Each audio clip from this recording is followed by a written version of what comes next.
tagumpay, naharap si Castro sa iba't ibang kontrobersya.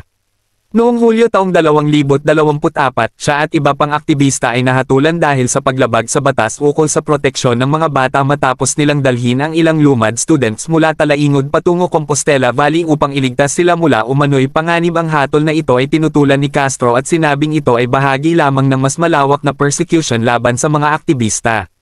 Mga gawad, si Franz Castro ay tumanggap din ng maraming parangal para sa kanyang kontribusyon bilang leader-aktivista. Kabilang dito ang Arthur Svensson International Prize for Trade Union Rights noong 2019 at Feb Velasquez Trade Union Rights Award noong 2020. Ang mga gantimpalang ito ay pagkilala hindi lamang para sa kanyang trabaho kundi pati na rin para ipakita ang suporta para sa karapatan ng mga manggagawa at guro.